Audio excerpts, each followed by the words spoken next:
પણ પૂર્ણરામ માટે અત્યાર સુધી તો રાજુ કરપડા સાથે રહેતા પૂર્ણરામ, પણ પહેલી વખત એવું થશે કે રાજુ કરપડા વગર કરવાના છો, રાજુ કરપડા અલગ લચીલો ચાતરીને અલગ થઈ ગયા છે તમારાથી, કોઈ ફેર પડવાનું છે કે મુદ્દાઓનું નિરાકરણ તો આ સરકાર કરતી નથી, પણ ખેડૂતો ઉપર દમન કરે, ખેડૂતો ઉપર લાઠીચાર્જ કરે, એના ઘરમાં ઘૂસીને મારે, એની ઉપર ખેડૂતો ઉપર આંસુ ગેસના ગોળાઓ નાખી દે, એને મહિનાઓ સુધી જેલમાં પૂરી દે.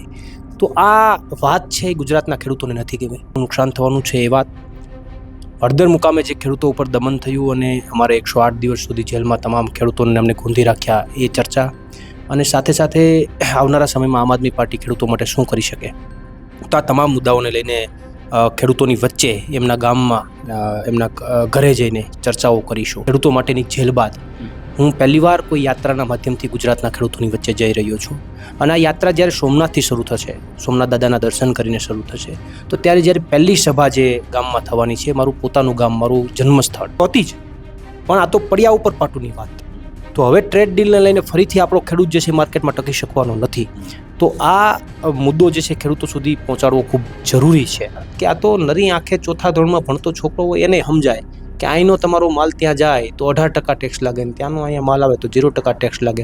તો આ તો સિમ્પલ ગણિત છે, આમાં ક્યાં કેલ્ક્યુલેટર લઈને બેસવાની જરૂર છે.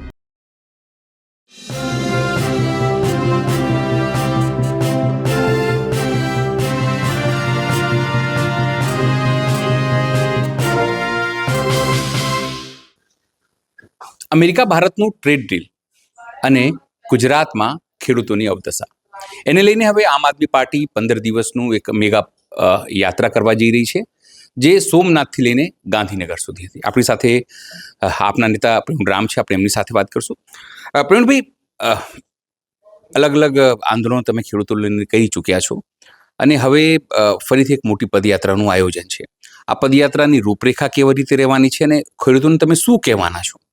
જો ચોક્કસથી જે ગુજરાતના ખેડૂતોના પ્રવર્તમાન મુદ્દાઓ છે, સાથે સાથે તાજેતરમાં જે ટ્રેડ ડીલને લઈને ખેડૂતો ઉપર જે ભયંકર પરિસ્થિતિ ઊભી થવાની છે, એમને લઈને અમે 24 તારીખથી એક 8 માર્ચ સુધી એક યાત્રા કાઢવાના છીએ. અને એ યાત્રાનું જે નામ છે એ પરિવર્તન લાવો, ખેડૂત બચાવો યાત્રા જે છે. તો આ યાત્રાના માધ્યમથી અમે ગુજરાતના અલગ અલગ વિસ્તારના ખેડૂતો વચ્ચે જઈશું, ખેડૂતો સાથે ચર્ચા કરીશું, અને ટ્રેડ ડીલથી ખેડૂતોને શું નુકસાન થવાનું છે એ વાત. હળદર મુકામે જે ખેડૂતો ઉપર દમન થયું અને અમારે 108 દિવસ સુધી જેલમાં તમામ ખેડૂતોને અમને ગૂંધી રાખ્યા, એ ચર્ચા. અને સાથે સાથે આવનારા સમયમાં આમ આદમી પાર્ટી ખેડૂતો માટે શું કરી શકે, તો આ તમામ મુદ્દાઓને લઈને ખેડૂતોની વચ્ચે એમના ગામમાં એમના ઘરે જઈને ચર્ચાઓ કરીશું. તો મહત્વની વાત એ છે કે આમ આદમી પાર્ટી ખેડૂતો માટે ભૂતકાળમાં પણ લડતી આવી છે. ગમે એવા પરિસ્થિતિમાં અમારે બધાએ જેલમાં જવું પડ્યું તો જેલમાં ગયા છે, અને એ પછી પણ અમારી જે ખેડૂતો માટેની લડવાની રણનીતિ છે એ સતત ચાલુ છે. હું આ યાત્રાથી એટલા માટે ઉત્સાહિત છું કે મારી 108 દિવસની ખેડૂતો માટેની જેલ બાદ હું પહેલીવાર કોઈ યાત્રાના માધ્યમથી ગુજરાતના ખેડૂતોની વચ્ચે જઈ રહ્યો છું. અને આ યાત્રા જ્યારે સોમનાથથી શરૂ થશે, સોમનાથ દાદાના દર્શન કરીને શરૂ થશે, તો ત્યારે જ્યારે પહેલી સભા જે ગામમાં થવાની છે, મારું પોતાનું ગામ, મારું જન્મસ્થળ, કે જે ગામે મને એક આઈડેન્ટિટી આપી, જે ગામનો હું કાયમી માટે આભારી છું, તો એ ગામથી શરૂ થવાની છે. એનો પણ મને આનંદ છે. એટલા માટે હું મારા માતા પિતાના આશીર્વાદ લઈ અને આ યાત્રા શરૂ કરીશ. આ યાત્રામાં મારી સાથે માનનીય ઈશુદાનભાઈ ગઢવી અને માનનીય મનોજભાઈ સોરઠિયા સતત આમની અંદર ઉપસ્થિત રહેશે, અને અન્ય અમારા તમામ નેતાઓ છે યાત્રામાં અલગ અલગ જગ્યાએ બધા હાજરી આપશે. તો હું એવું માનું છું કે 8 માર્ચ સુધી, જ્યાં સુધી અમે ગાંધીનગર આવીશું યાત્રાના માધ્યમથી, લગભગ અરાઉન્ડ 24-25 જેટલી વિધાનસભાઓ અને 8 કે 10 જેટલા જિલ્લાઓને ક્રોસ કરતા, તો હું એવું માનું છું કે ગુજરાતમાં જે એક ખેડૂતોની ક્રાંતિ અથવા ખેડૂતોનો અવાજ જે બુલંદ થવો જોઈએ, કદાચ અમે 8 માર્ચ સુધી ગાંધીનગર પહોંચીશું તો ચોક્કસથી મને વિશ્વાસ છે અને ગુજરાતના ખેડૂતો આ યાત્રામાં 100% સમર્થન આપશે અને મોટી સંખ્યામાં જોડાશે. તમે તમારી પીસીમાં બી કીધું કે 30 વર્ષથી અહીંયા ભાજપની સરકાર છે, છતાં ભાજપને હંમેશા એવું જ લાગે છે કે તે હજુ પણ 5 વર્ષ જીતી જશે, એના કાર્યક્રમો એવી રીતે ચાલે છે અને તમામ વસ્તુઓ કહેતા હોય છે. એટલે સવાલ એ જ થાય છે કે ફરીથી કે એવું તો તમે શું કહેવાના છો કે ખેડૂતોને સમજાય કે ના, ભાજપ એમનું અહિત કરી રહી છે? કારણ કે વારંવાર આમ આદમી પાર્ટીના નેતાઓ કહેતા હોય છે કે કાલે પણ અરવિંદ કેજરીવાલે એ વાતનું કહી, આજે સવારે પણ ઈશુદાનભાઈએ કહી, પણ શું એવી વાત એમને સમજાવવાના જે વાત હજુ સુધી એમને 30 વર્ષથી નથી ખબર પડી? જુઓ, ખેડૂતો ને જે પરિસ્થિતિનો ખેડૂતો સામનો કરી રહ્યા છે એમાંથી મોટાભાગની વસ્તુઓ તો ખેડૂતોને ખ્યાલ પણ છે. પણ પરિસ્થિતિ એવી થાય છે કે ચૂંટણી નજીક આવે છે ત્યારે ક્યાંક જ્ઞાતિ જાતિ આ બધી વાતોમાં ક્યાંક ફંટાઈ જવાય છે. પણ બાકી તો જે કંઈ પણ ખેડૂતોના પ્રશ્નો છે, બિયારણથી લઈ, ખાતરથી લઈ, સિંચાઈના પાણીથી લઈ, પાકનું કોઈ રક્ષણ નથી, આ વખતેના બજેટમાં ખેડૂતો માટે એવી કોઈ નક્કર યોજના નથી. તો આ તમામ પરિસ્થિતિઓ જે છે ખેડૂતોને આવનારા સમયમાં પરિસ્થિતિ ભયંકર થવાની છે. પણ અત્યારે સૌથી મહત્વની જે ટ્રેડ ડીલ થઈ તો એને લઈને ખેડૂતોની પરિસ્થિતિ ભયંકર તો હતી જ, પણ આ તો પડ્યા ઉપર પાટુની વાત. તો હવે ટ્રેડ ડીલને લઈને ફરીથી આપણો ખેડૂત જે છે માર્કેટમાં ટકી શકવાનો નથી. તો આ મુદ્દો જે છે ખેડૂતો સુધી પહોંચાડવો ખૂબ જરૂરી છે. અને હું એવું માનું છું કે તમે જ્યારે ગ્રાઉન્ડ ઉપર ઉતરો છો, સોશિયલ મીડિયામાં વાત હોય એ વાત અલગ છે, પણ જ્યારે ગ્રાઉન્ડ ઉપર ઉતરો છો અને ખેડૂતોની વચ્ચે જાઓ છો અને ખેડૂતો સાથે ચર્ચા કરો છો તો 100% ખેડૂતો એ દિશામાં વિચારે છે. અને હું એવું માનું છું કે હળદરની ઘટના પછી ગુજરાતના ખેડૂતોમાં એક વાત નવી ઊભી થઈ છે કે મુદ્દાઓનું નિરાકરણ તો આ સરકાર કરતી નથી, પણ ખેડૂતો ઉપર દમન કરે, ખેડૂતો ઉપર લાઠીચાર્જ કરે, એના ઘરમાં ઘૂસીને મારે, એની ઉપર ખેડૂતો ઉપર આંસુ ગેસના ગોળાઓ નાખી દે, એને મહિનાઓ સુધી જેલમાં પૂરી દે. તો આ વાત છે એ ગુજરાતના ખેડૂતોને નથી ગમી. એ પછી અહીંયાનો સૌરાષ્ટ્રનો ખેડૂત હોય કે દક્ષિણનો ખેડૂત હોય, આ વાત ગુજરાતના કોઈ પણ ખેડૂતને, સિંગલ ખેડૂતને આ વાત યોગ્ય નથી લાગી. પછી ભલે એની વિચારધારા ક્યાંક ભાજપ સાથે જોડાયેલી હોય, છતાં પણ એ ખેડૂતને વાત નથી ગમી, કારણ કે ખેડૂતો ઉપર દમન થયું છે. તો મને એવું લાગે છે કે આ દમનનો જવાબ આવનારી જે ચૂંટણીઓ આવશે એમાં ચોક્કસથી જોવા મળશે. તમે કીધું કે હળદરની ઘટના, પણ પૂર્ણરામ માટે અત્યાર સુધી તો રાજુ કરપડા સાથે રહેતા પૂર્ણરામ, પણ પહેલી વખત એવું થશે કે રાજુ કરપડા વગર કરવાના છો, રાજુ કરપડા અલગ ચીલો ચાતરીને અલગ થઈ ગયા છે તમારાથી, કોઈ ફેર પડવાનું છે? ના, જુઓ, આંદોલન તો હું જ્યારે પાર્ટીમાં નહોતો ત્યારે પણ એકલો જ કરતો હતો. ત્યારે પણ મેં ઇકોઝોનના બહુ મોટા આંદોલનો કરેલા, ખેડૂતોના હજારોની સંખ્યામાં અમે ખેડૂતોને ત્યાં ભેગા કરેલા. પાર્ટીમાં આવ્યા પછી પણ ઘેડના ખેડૂતો માટે હું લડ્યો, ઇકોઝોન માટે ફરીથી હું લડ્યો. તો જનરલી કેટલા લોકો છે, કેટલી વિચારધારા કઈ રીતનું છે, એના કરતાં મેન મહત્વનું એ છે કે તમારું જનૂન કેવું છે લડવા માટેનું. તો એમની અંદર અમારી લડાઈ જે છે એ ખૂબ મજબૂતીથી આગળ વધશે અને ખેડૂતો માટેની આ યાત્રા જે છે સફળ થશે.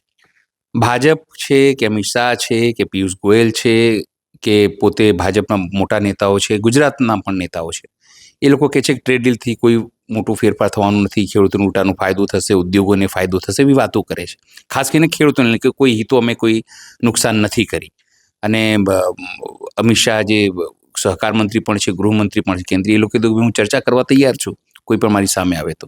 તો અમે એમના આમંત્રણને સ્વીકારીએ છીએ. તારીખ સમય જ્યારે આપે ત્યારે અમે ચર્ચા કરવા માટે અમે રેડી છીએ. પણ મહત્વની વાત એ છે કે તો કોઈ પણ વ્યક્તિ કોઈ વાત લઈને આવે તો એના નેગેટિવ પોઈન્ટની ચર્ચા નથી જ કરવાના, એના પોઝિટિવ પોઈન્ટની જ ચર્ચા કરવાના છે. તો વિપક્ષ તરીકે અમારી ભૂમિકા છે કે એમના નેગેટિવ પોઈન્ટ શું છે. જ્યારે આ દેશની અંદર ખેડૂતોના જે બિલો લઈને આવ્યા ત્યારે ખેડૂતોએ, પંજાબ હરિયાણાના ખેડૂતોએ બહુ મોટા પાયે જ્યારે વિરોધ કર્યો તો ત્યારે બીજેપી એવું જ કહેતી હતી કે આ બિલથી ફાયદો જ ફાયદો છે. તો ફરી અમુક બિલોમાં એમને રિટર્ન થવું પડ્યું. તો ફાયદો જતો શું કામ રિટર્ન થયા? તો વાત એ છે કે એ તો એમનો પ્રોપોગન્ડા સેટ કરવા માટે તો એ સારી સારી જ વાતો કરવાના, પણ વાસ્તવિક વાત જ્યારે ગ્રાઉન્ડ ઉપર ઉતરશે ત્યારે એને બીજી વાત કે આ તો નરી આંખે ચોથા ધોરણમાં ભણતો છોકરો હોય એને સમજાય કે અહીંનો તમારો માલ ત્યાં જાય તો 18% ટેક્સ લાગે ને ત્યાંનો અહીંયા માલ આવે તો 0% ટેક્સ લાગે. તો આ તો સિમ્પલ ગણિત છે, આમાં ક્યાં કેલ્ક્યુલેટર લઈને બેહવાની જરૂર છે?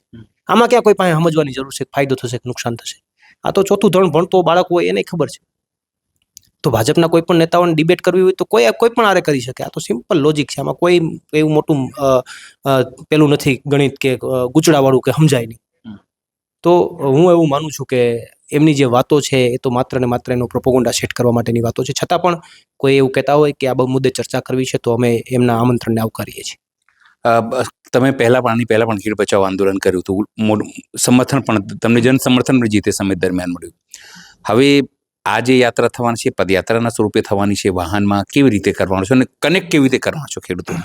જો આ યાત્રા સોમનાથથી ગાંધીનગર પહોંચવાની છે, એટલે એક બહુ મોટો લાંબો રૂટ છે અને મોટા વિસ્તારમાંથી પસાર થવાની છે, એટલે વાહન મારફતે આ યાત્રા થશે.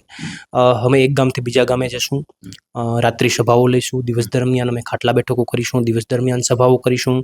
આ તમામ જે કંઈ પણ છે એ તમામ ગામડાઓને અમે ટચ કરતા મેક્સિમમ ખેડૂતોને મળીશું અને એમની સાથે અમે ચર્ચાઓ કરીશું. કેટલી સફળતાની તમને લાગે છે? કેવી રીતે કનેક્ટ થશે ખેડૂતોને, કેવી રીતે તમે મોબિલાઇઝ કરી શકતો પોતાના પક્ષમાં? જો 100% કનેક્ટ થશે, 100% સફળતા છે. કારણ કે જ્યારે તમે કોઈના માટે લડવા નીકળો ત્યારે ચોક્કસથી કુદરત તમને સપોર્ટ કરતું હોય છે. તો ખેડૂતો આમની અંદર મોટી સંખ્યામાં જોડાશે, આ યાત્રાની અંદર સહયોગ આપશે અને આ યાત્રાના માધ્યમથી ગુજરાતના મોટા ભાગના ખેડૂતોની અંદર જે ટ્રેડ ડીલથી નુકસાન થવાનું છે અને ખેડૂતની જે સ્થિતિઓ છે અને જે દમન થયું છે એ વાતને ફરીથી ગુજરાતમાં વેગ મળશે અને આવનારા સમયમાં ચોક્કસથી આમ આદમી પાર્ટીને સપોર્ટ કરવા તરફ આગળ વધશે. કોંગ્રેસ પણ એક આવું જ આંદોલન શરૂ કરવા જઈ રહી છે ટ્રેડ ડીલને લઈને, તો એને આપ કેવી રીતે જુઓ છો? એમને કોપી કરવા બદલ ખૂબ ખૂબ આભાર. સ્વાભાવિક છે, જે રીતે પ્રવીણરામ પોતાના જે આંદોલન છે એને લઈને ખૂબ જ ઉત્સાહિત છે. 8 તારીખે સમાપન થશે, જ્યાં અરવિંદ કેજરીવાલ પોતે ઉપસ્થિત રહેવાના છે. એક મોટું જન આંદોલન ટ્રેડ ડીલ લઈને થઈ રહ્યું છે. આમ તો રાજનીતિક દૃષ્ટિએ તો મહત્વપૂર્ણ છે, પણ આ પ્રવીણરામ માટે પણ મહત્વપૂર્ણ છે. સહયોગ નિરાલી સાથે અનિલ પટેલ, અમદાવાદ.